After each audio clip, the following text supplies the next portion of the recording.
laughing from your dantian, from your whole body, and from your heart. Ready? Inhale.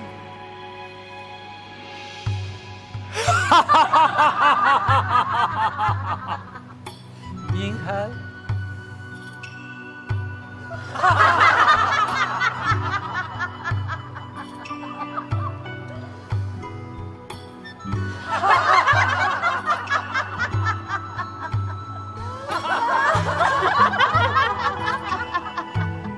Let go. Go.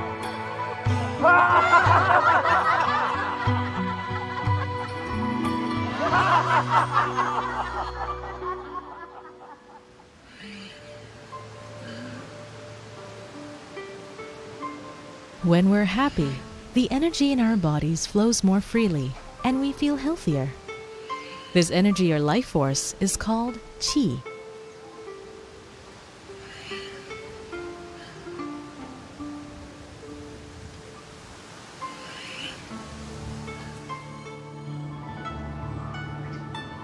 In China, where the tradition developed, cultivating qi is the basis of the movement arts known as qi gong.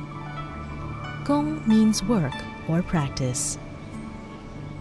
These techniques have been used to enhance spiritual, mental, and physical well-being for over 2,000 years in a variety of different forms.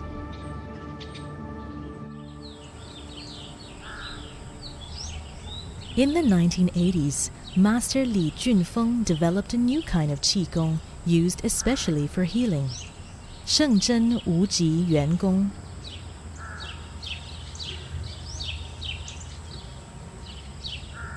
Shengzhen means unconditional love, and to Master Li, that is the essence of Qi itself.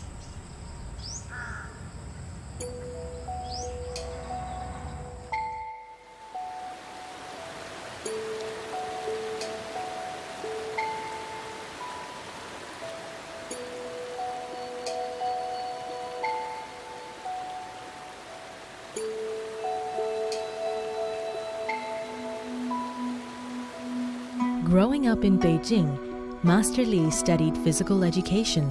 He majored in martial arts, called Wushu in Chinese, and based on the principles of Qigong.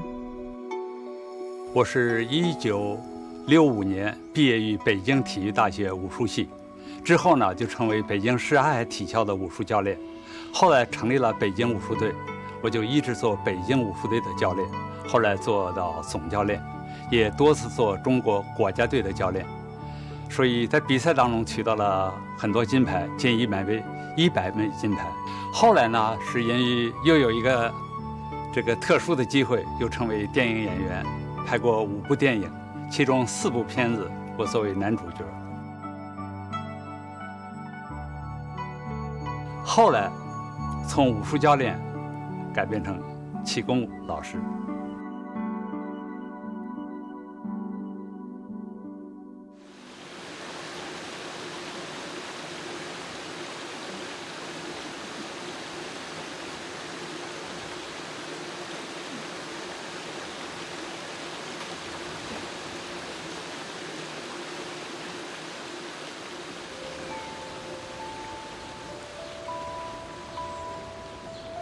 Annabelle Aleandrino has studied with Master Li for more than 12 years and is one of his closest students.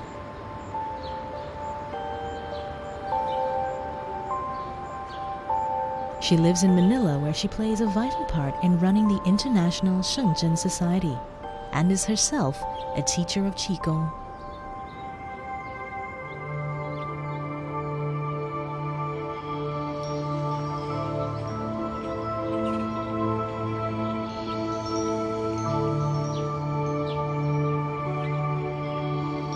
There's two aspects here. There's the practice itself, where I get up in the morning and do my practices to start the day, the actual forms, a moving and a non-moving form.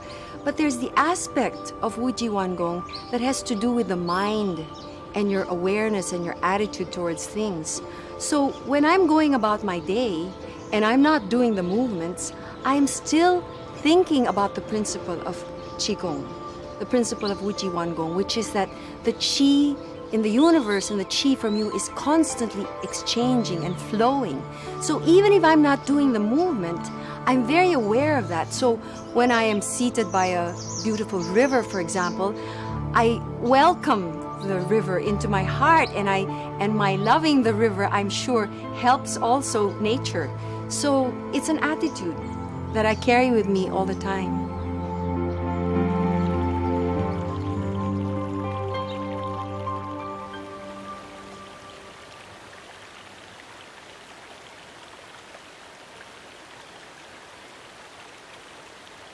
首先说，我在练习武术和教武术的过程当中，我不光是喜欢武术的外功，同样喜欢武术的内功。武术的内功也可以成为气功的一种。所以从练武术的内功，后来呢就学习多种的气功，拜过很多的气功老师做我的师傅。最后的一位师傅呢是姓张，他教了我中天一气的静坐。后来从练了中天一气这个静坐之后呢，对我有很大的启示。从这个启示当中，使我更加热爱气功，所以我就投身于气功的事业。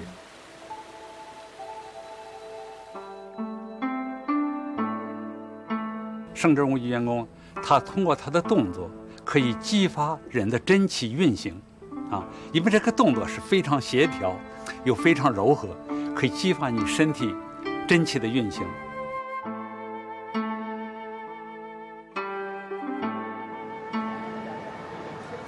Just twist your body.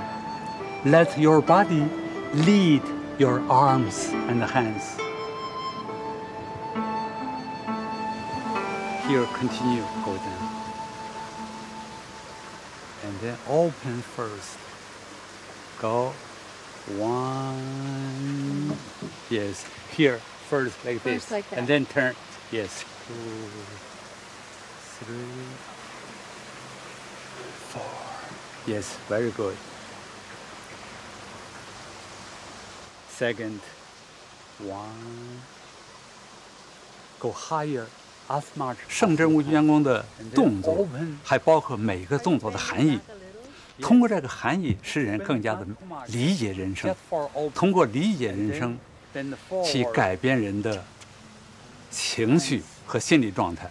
这样的话，可以让人的压力、紧张、忧虑可以减少很多，所以改变人的人生，成为一个高兴的人生、自然的人生。And then open the hands. We learn 中天 movement. Follow me. Ready? Blow. Use your qi, clean your hands, and then hands go up. Clean your face. Merge with heaven. Go down. Purify your heart. Merge with earth. Now follow me. 我想人呢，练习气功，首先要理解什么是气，什么是气功。常是这样讲：气为生命之源，为生命之本。有气万物生，无气万物亡，或者说有气万物存，无气万物灭。Become even smaller. Go a little higher. Go down. A little higher. 1. Go higher. 2. Continue. 我常给我的学生介绍，圣真无极元功的动作可大可小，可快可慢，都是对的。但是最主要的要求，全身的动作要协调一致。通过身体的协调一致，通过这些动作的练习，去激发人真气的运行，让人的身体更健康。Stop.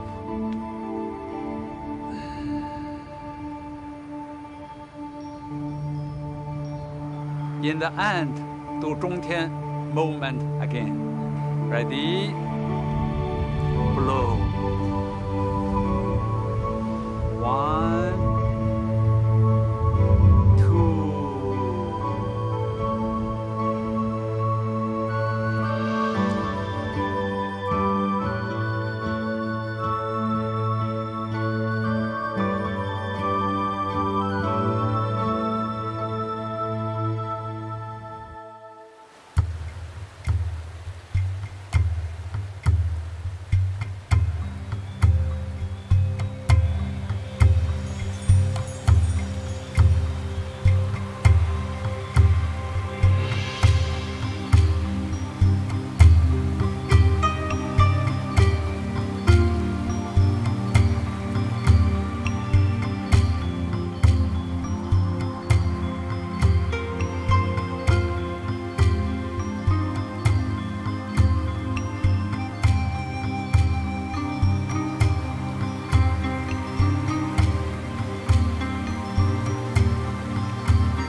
Well, when I teach students who are unwell, whether they are of cancer or some other rare disease or even something like diabetes, or someone, for example, who has chronic asthma, which is very difficult, I know that when they come to practice, initially there is this hope that they will be well and that the disease will leave them. And of course I also have that hope for them. But more than that, what I wish for them is that through the practice, their attitude towards their particular illness will change, and that they will not look upon it as something that they want to get rid of, or something that is repugnant to them, but something that they can learn to accept and live with. And I always say that I feel rather that if you want to be well, it's not that you practice Qigong to take out the disease, but that you practice Qigong so that you will be happy. And then if you're happy, that is the best chance that you have for the disease going away. Relax the dantian. Left. Let the Qi rock. Relax the dantian. Movement becomes smooth.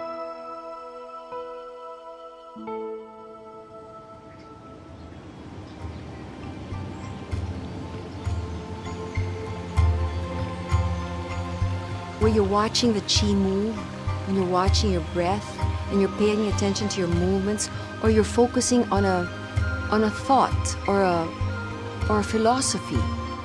And when your mind goes to look at these things, the mind quiets down very naturally, and then the heart opens up when this happens.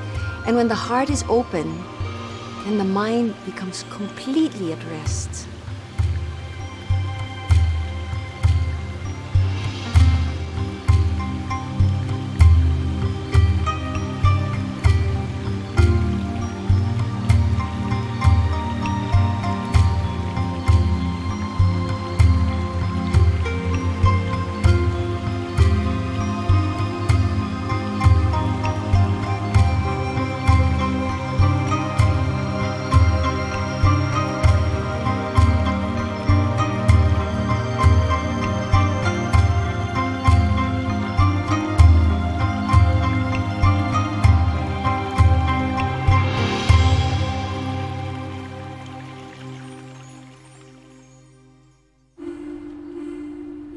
This is yoga.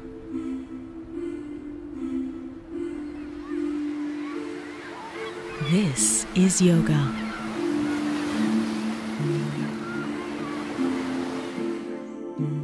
This is yoga.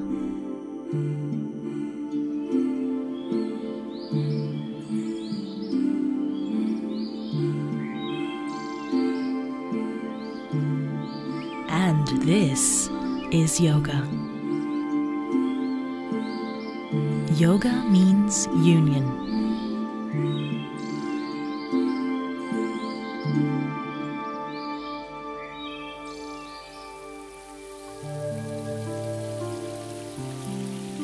The practice of Hatha Yoga is much more than the mastery of difficult physical postures.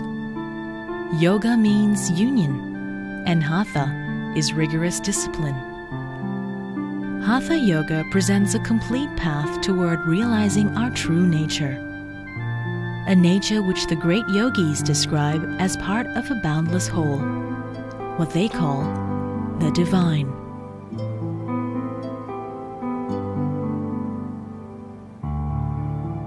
Yoga is the direct, lived experience of feeling connected with everything and everyone. And the dilemma that yoga addresses is our false belief that we're cut off and that we're separate from everything and everyone.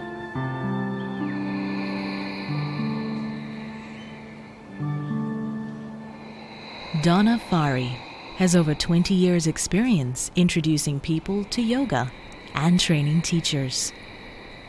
She lives in New Zealand and is known internationally for the clarity and authenticity of her holistic approach to teaching yoga. As you stand, bring your feet hips width apart.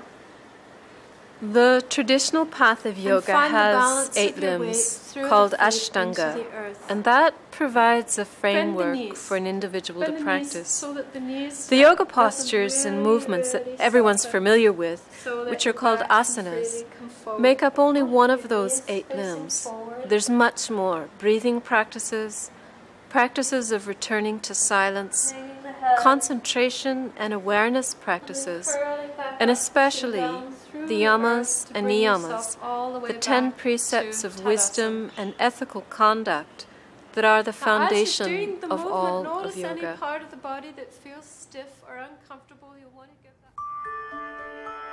The Yoga Sutras are credited to Patanjali, a great Indian sage who is believed to have lived around 300 AD. These 196 verses set forth the whole 8-limbed path of yoga, and nearly 3,000 years later remain as the heart of the practice. Yoga, in a sense, is a very unique practice as spiritual practices go, because there's such an emphasis on awareness of the body.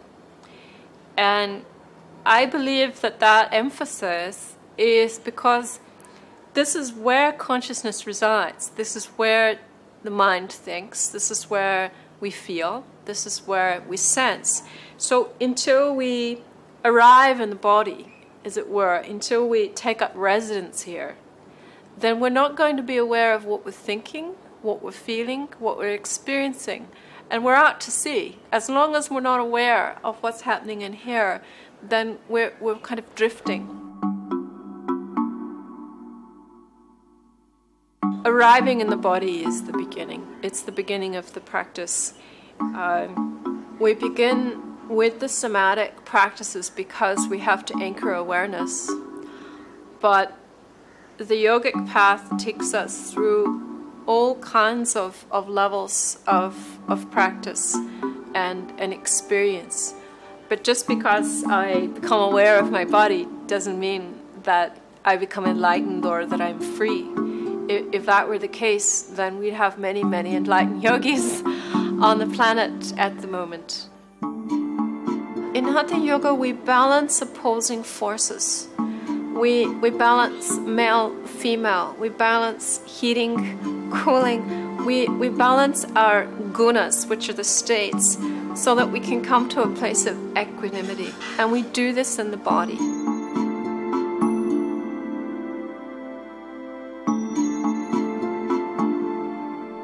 So I have one hand on the shoulder. You have your leg against the head, just very lightly, and the other hand on the belly. I start by tuning into her breathing. She takes a breath in, I listen. Working with a partner in yoga is a fairly recent invention, and it can be very helpful if done correctly and safely. When we work with a partner, we tend to bring a level of attention to the other person, and it's a quality of attention that we rarely give ourselves. So when I work with a partner and I'm giving this absolute attention to them, I can then take back that skill into my own practice. But on another level, working with a partner, I can begin to train myself again to see that we are the same. We both breathe, we both have a heart that beats, we will both cry when someone dies.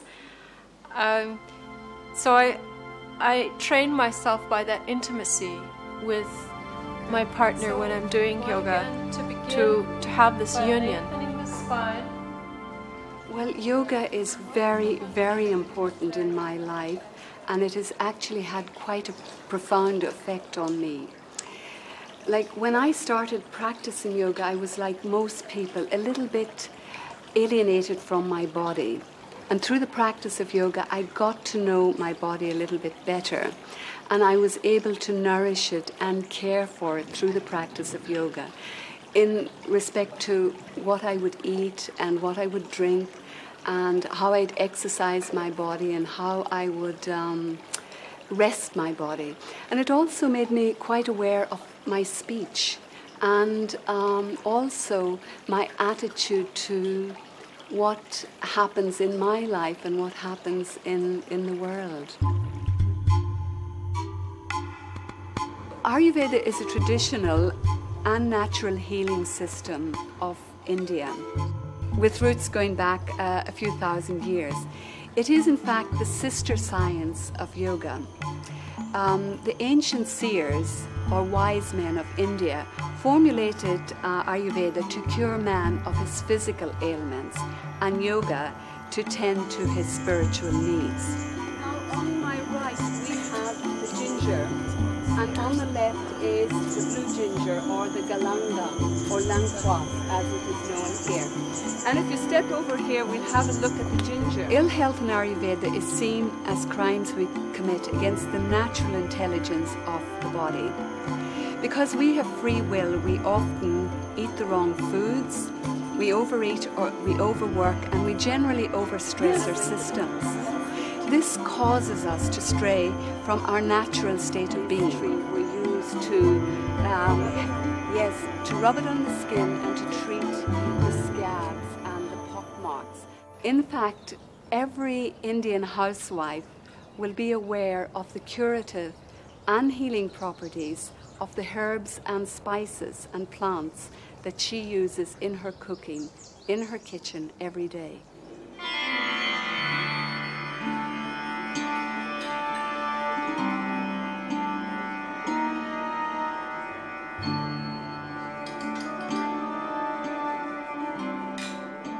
Anne's passion for yoga and her teaching ability have inspired her whole family to practice.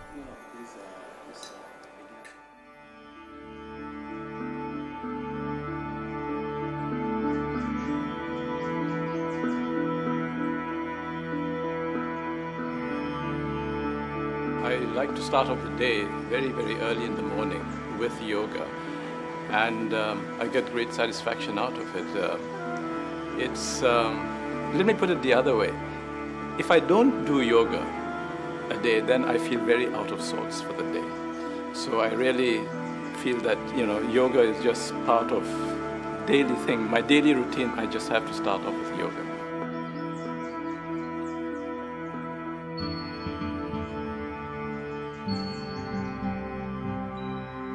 I teach my sons about 5 times a week. They come up to my room every morning, every weekday morning, and we do about an hour's yoga practice together.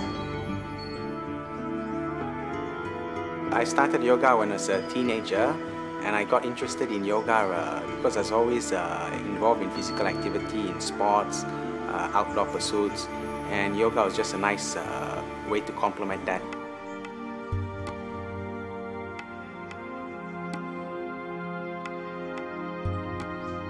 I teach, it's called Vinyasa. It's like a little bit more of a dynamic style of yoga, blends the postures in a continuous and systematic flow.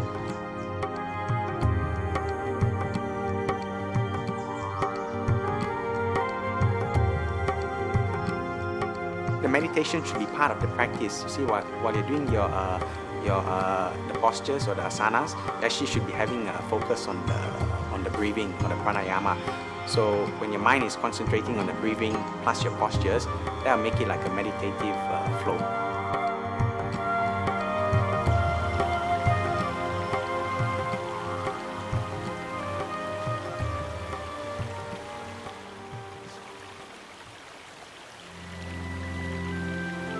The purpose of all spiritual practices is return.